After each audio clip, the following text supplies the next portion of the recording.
FEG का finance fusion क्या होता है, यानी कि मार्केट की इनएफिशिएंसी को डिस्कस करते हैं। अगर मार्केट एफिशिएंट होता है तो उस केस में 90% ट्रेडर लॉस क्यों करते हैं। मार्केट हर समय परफेक्ट नहीं होता। परफेक्ट होने का मतलब क्या है कि एफिशिएंट। और जब भी मार्केट एफिशिएंट होता है यानी कि उसकी फुल एफिशिएंसी होती है, 100% सही चल रहा होता है सब कुछ, कोई भी इम्बैलेंस क्रिएट नहीं हो रहा होता है, फेयर वैल्यू गैप क्रिएट नहीं हो रहा होता है, तो उस केस में मार्केट साइडवेज रहता है, जिसकी वजह से 90% ट्रेडर्स इसी साइडवेज मार्केट में आइडेंटिफाई नहीं कर पाते और एसएल हंट होते रहते हैं। अब प्रो ट्रेडर क्या होते हैं, वो मार्केट में इनएफिशिएंसी होने का अपॉर्चुनिटी देखते हैं, यानी कि जब मार्केट एक इनएफिशिएंट हुआ, यानी कि बायर सेलर्स में डिसबैलेंस आया, इम्बैलेंस आया, तो उसी अपॉर्चुनिटी को ग्रैब करके ट्रेड प्लान करते हैं। तो आज का कॉन्सेप्ट बहुत ही इंपॉर्टेंट है। आज हम लोग इस जो भी गैप है इनएफिशिएंसी का उसको डिकोड करेंगे अच्छे से। तो इट्स वेरी इंपॉर्टेंट, तुम्हें मार्केट में हमेशा इनएफिशिएंसी जब होगी तब काम करना है, जब एफिशिएंट होगा तो वो तब काम नहीं करना है। अब समझते हैं कि एफिशिएंसी मार्केट हाइपोथेसिस ये क्या कॉन्सेप्ट होता है। तो ऑल इन्फॉर्मेशन ऑलरेडी इंक्लूडेड, यानी कि प्राइस में क्या होता है, सारी इन्फॉर्मेशन इंक्लूड होती है। क्यों कहते हैं कि एक प्राइस एक्शन ही एक लीडिंग कॉन्सेप्ट होता है, बाकी सब जो भी होते हैं वो सब लैगिंग होते हैं। प्राइस को जितना अच्छे से समझोगे उतना अच्छा आप इन्फॉर्मेशन उसके अंदर जो भी होगी वो आइडेंटिफाई कर पाओगे। प्राइस फेयर वैल्यू नहीं होती है, डिले, इमोशन, मैनिपुलेशन सब होता है इसमें।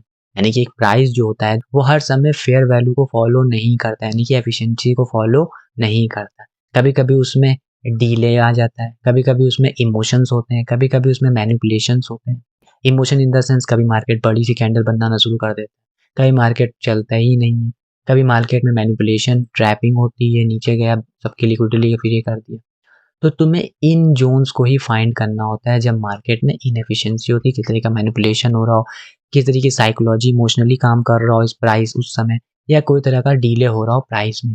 तो जब वो गैप होता है उसी को हम इफिशिएंसी कहते हैं। इट्स वेरी इंपॉर्टेंट, ये एडवांस कॉन्सेप्ट है तो बहुत डिटेल में अच्छे से समझना। प्राइस जब तक कि फेयर वैल्यू को फॉलो करते हुए चलता है तब तक मार्केट साइडवेज रहता है, लेकिन जैसे ही उस प्राइस में इनएफिशिएंसी आ जाती है, इनएफिशिएंट द सेंस डिले आ जाता है, या किस तरीके से इमोशनल साइकोलॉजी बिल्ड होती है, या किस तरीके से मैनिपुलेशन क्रिएट होने लगता है, तो समझ जब यहाँ पे एक इनएफिशिएंट मार्केट बन चुका है और एक बड़ा मूव आ सकता है। तो उसी इनएफिशिएंट चीज़ों को हमें पकड़ना होता है। Simple that is. Core definition का मतलब होता है कि मार्केट इनएफिशिएंसी यानी कि इम्बैलेंस है प्राइस डिलीवरी में। क्योंकि तुम्हें समझना होगा कि मार्केट में जो क्वांटिटी है शेयर्स की वो फिक्स होती है। भाई अगर मान लेते हैं एक ए शेयर है तो उसके क्वांटिटी जो होंगी फिक्स होंगे, उसमें 1 लाख करोड़ शेयर होंगे, 10 लाख करोड़ होंगे, 50 लाख करोड़ शेयर होंगे, तो वो शेयर की क्वांटिटी फिक्स होती है। जब फिक्स क्वांटिटी होती है तो बाइंग सेलिंग में हमेशा एक इनएफिशिएंसी कभी ना कभी क्रिएट हो जाती है। तो उसी चीज को हमें आइडेंटिफाई करना होता है जब बायर सेलर बराबर नहीं होते, वन साइड एग्रेसिवली कॉन्सेप्ट लग रहा होता है, यानी कि वन साइड एग्रेसिवली काम हो रहा होता है, कभी बाइंग का स्ट्रांग हो रही होती है, कभी सेलिंग स्ट्रांग हो जाती है। रिजल्ट क्या होता है, प्राइस जंप करता है, स्मूथ नहीं होगा। तो जब भी एक एफिशिएंसी मार्केट में रहती है तो हमेशा देखो प्राइस बहुत ही स्मूथली काम करता रहेगा, ऊपर जाएगा नीचे आएगा, ऊपर जाएगा नीचे आएगा। बट जब भी मार्केट में इनएफिशिएंसी आ जाती है, यानी कि बायर्स ज़्यादा हो जाते हैं या सेलर्स एक्टिवेट हो जाते हैं, तो उस केस में मार्केट एक प्राइस जंप क्रिएट करता है, जिसकी वजह से क्या होता है, एक जोन्स क्रिएट होता है जिसको हम लोग फेयर वैल्यू गैप कहते हैं। किस तरीके से, मान लो एक साइडवेज चल रहा था, फिर अचानक से एक पंप आया, ठीक है, अगली कैंडल पंप आई, फिर अगली कैंडल पंप आई, तो ये क्या हो गया, यहाँ पे एक इम्बैलेंस क्रिएट हो गया, यानी कि बायर्स यहाँ पे थोड़ा इम्बैलेंस हो गए सेलर्स के साथ।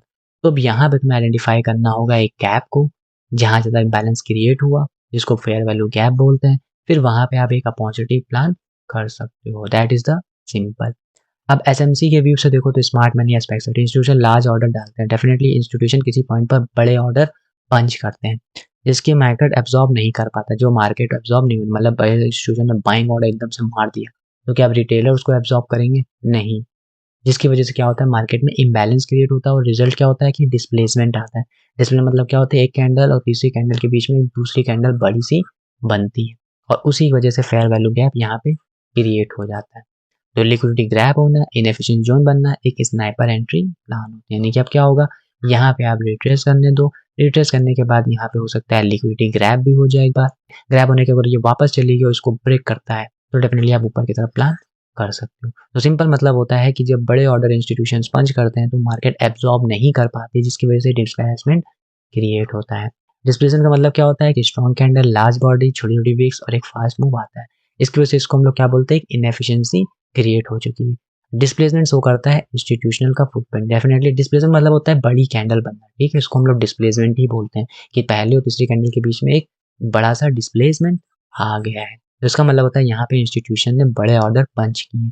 तो अब ये क्या हो जाता है, ये एक फेयर वैल्यू गैप हो जाता है जहाँ पे वापस मार्केट रिट्रेस करने, ऑर्डर को फिल करने आता है।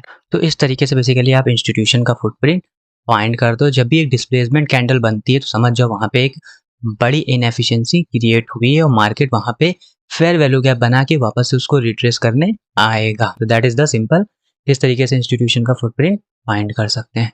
अब प्राइस डिलीवरी मॉडल क्या होता है, तो मार्केट का काम क्या होता है, प्राइस को एफिशिएंट डिलीवर करना, यानी कि प्राइस एक स्मूथली फॉलो होता है एफिशिएंसी के साथ, यानी कि बाइंग और सेलिंग ऑर्डर एक स्मूथली एफिशिएंसी काम कर रहे होते हैं। लेकिन जब डिलीवरी इनकम्प्लीट होती है, यानी कि कभी भी एक इंस्टीट्यूशन का बड़ा ऑर्डर पंच होता है, तो वहाँ पे क्या होता है, एक इनएफिशिएंसी क्रिएट होती है, यानी कि दूसरी तरफ से जो होता है वो पूरी तरीके से उस प्राइस को एब्जॉर्ब नहीं कर पाते हैं, तो जिसकी वजह से क्या होता है, एक गैप क्रिएट हो जाता है। तो इनएफिशिएंसी का मतलब होता है कि वहाँ पे लिक्विडिटी पॉकेट मिस हो गया, अब वहाँ पे वापस वो फिल करने आएगा। अब फेयर वैल्यू गैप का फॉर्मेशन क्या होता है, तो 3 कैंडल का होता है। पहला कैंडल नॉर्मल बनती है, दूसरा एक बड़ी डिस्प्लेसमेंट कैंडल बनती है और तीसरी उसी कंडीशन को फॉलो करती है। बीच के एरिया जो होता है वो अनटच्ड होता है, यानी कि वहाँ पे इनएफिशिएंसी जोन क्रिएट होता है, और वो अनटच्ड जो होता है जोन, वहाँ पे वो वापस से रिट्रेस करने आता है। तो सिंपल, एक कैंडल बनी, एक बड़ी डिस्प्लेसमेंट वाली कैंडल बनी, तो जब ये बन जाए तो ये ऊपर तो जाएगा, लेकिन वापस से इस फेयर वैल्यू गैप को रिट्रेस करने आएगा। तो ये इसको इनएफिशिएंसी के कॉन्सेप्ट्स के थ्रू भी एक्सप्लेन किया जाता है। अब प्रीवियस वीडियो मैंने फेयर वैल्यू गैप को समझाया था, लेकिन ये फेयर वैल्यू गैप क्यों क्रिएट हो रहा है, इनएफिशिएंसी के कारण, और क्यों रिट्रेस होने आ रहा है वो भी पता चल चुका है, क्योंकि ऑर्डर फिल करना होता है। अब इनएफिशिएंसी एक मैग्नेट कितना काम करता है, जब भी इनएफिशिएंसी क्रिएट होती है समझ जाओ एक प्राइस दूर जाता है, फिर वापस उसको अट्रैक्ट करता है। इसी को बोलते हैं लिक्विड मैग्नेट जोन, जो स्मार्ट मनी वेस्ट करते हैं रिट्रेस करने का, ताकि ऑर्डर फिल होकर इनएफिशिएंसी को खत्म किया जा सके। टाइप्स ऑफ एफिशिएंसी देख लेते हैं कि स्ट्रक्चरल एफिशिएंसी होती है, जो ट्रांजैक्शन कॉस्ट होती है, लिक्विडिटी इश्यू होता है। बिहेवियर में क्या होता है, इमोशन ड्रिवन मूव्स होते हैं, या इंस्टीट्यूशन लार्ज ऑर्डर डिस्प्लेसमेंट होता है, इसमें फेयर वैल्यू गैप बोलते हैं। इस type offer unique trading edge, तो हर टाइम में तुम्हें एक इनएफिशिएंसी क्रिएट होती है, जिसकी वजह से तुम्हें एक अपॉर्चुनिटी प्लान करनी होती है ट्रेड की। तुम्हें बस जब भी इनएफिशिएंसी मार्केट में आए, चाहे किस तरीके से लिक्विडिटी इश्यू के बेसिस पे, या बेसिकली इमोशन रिलेटेड, या किसी तरीका सा डिस्प्लेसमेंट वैल्यू से रिलेटेड, तो जब भी ये सबकी एफिशिएंसी क्रिएट हो, समझ जाओ वहाँ पे तुम्हें ट्रेड प्लान करना है।